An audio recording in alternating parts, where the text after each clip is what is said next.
We are now 2 months into the fall real estate market, and there has been a definite shift away from where the market was in the spring.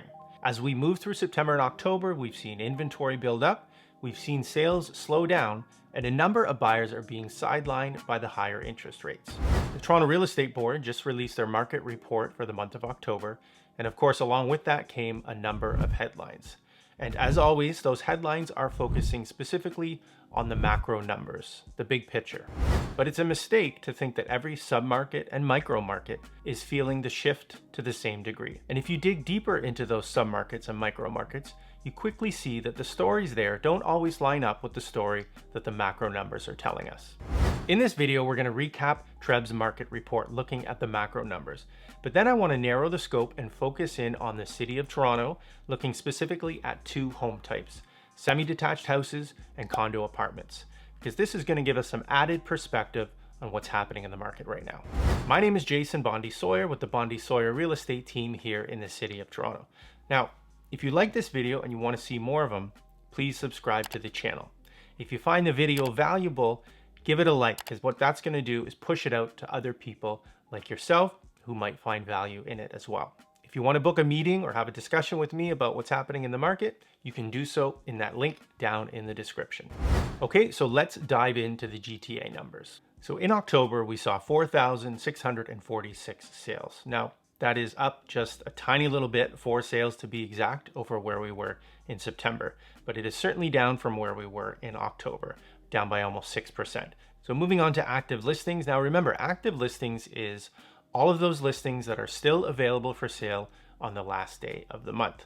Now, 19,540 in October, up about 3.3% from where we were in September. So the number of active listings is building as we move through the fall. And we are certainly higher than we were this time last year in October 2022, up by over 50%. And then months of inventory shows us that relationship between active listings and sales. And the way we calculate months of inventory is you take the active listings and you divide that by the number of sales. Now, anything below 4 months of inventory is a seller's market. As soon as you hit 4 months up to 6 months of inventory, that's a balanced market. And then anything above 6 months is a buyer's market. So you can see there in October, the months of inventory did increase over where we were in September, and certainly where we were last year in October. Last year, we were in a seller's market, and in September and October, we are fully in a balanced market. So looking at the average sale price, we were at almost $1,126,000 in October. So that's a bit of a bump up from September, which is great, and we are 3.5% over where we were in October of last year. Average days on market hasn't really changed. In the bottom row there is the average sale price to list price ratio. So in October, it was at 99%. So that means if a property was listed at $1 million, it was selling for $990,000. And that shows us that buyers are in a position where they're negotiating on the list price.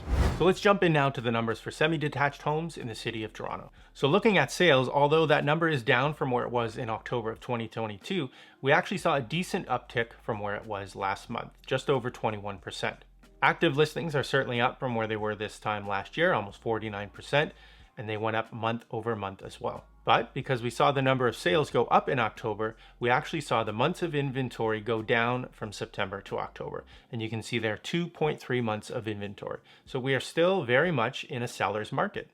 And this is a clear contrast to what the macro numbers are showing us. The average sale price actually went down a tiny bit from September to October, but if you compare the numbers to where they were back in October of last year, we are up almost 5%.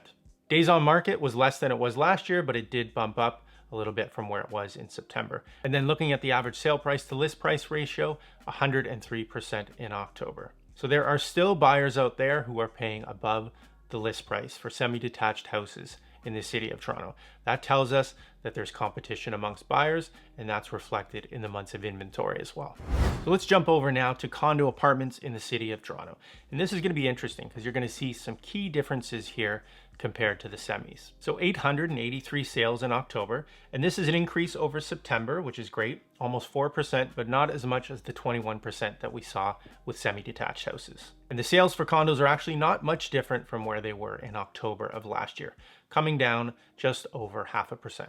Now, as far as active listings go, condo apartments in the city of Toronto have seen the biggest increase in numbers, bigger than what we saw with the GTA numbers and bigger than what we saw with semi-detached homes in Toronto. In October, there was just over 4,800 active listings, This was up from just over 4,500 in September and up from just over 3,100 back in October of last year. And then here's where it gets really interesting. Take a look at the months of inventory. So 5.46 months of inventory in October.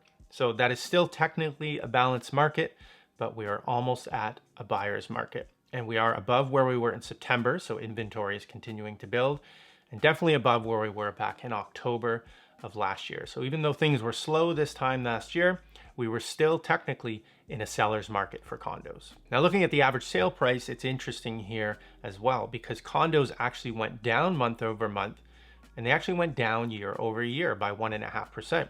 Now remember those GTA numbers, the average sale price actually went up year over year, 3.5%, and semis were up 4.8%.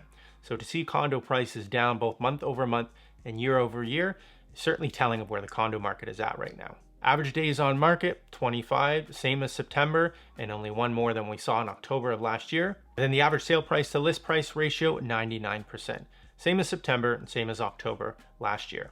Again though, 99%, that means buyers are able to come along and negotiate a bit on the list price. Now keep in mind, I have only focused on 2 submarkets here.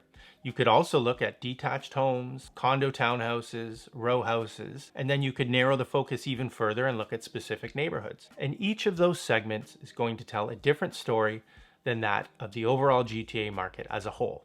If you have any thoughts on this or anything to add, just say hi down in the comments. Next to me here is another video that you might find valuable, so just click on the thumbnail and give it a watch. That's it for now, and we'll see you next time.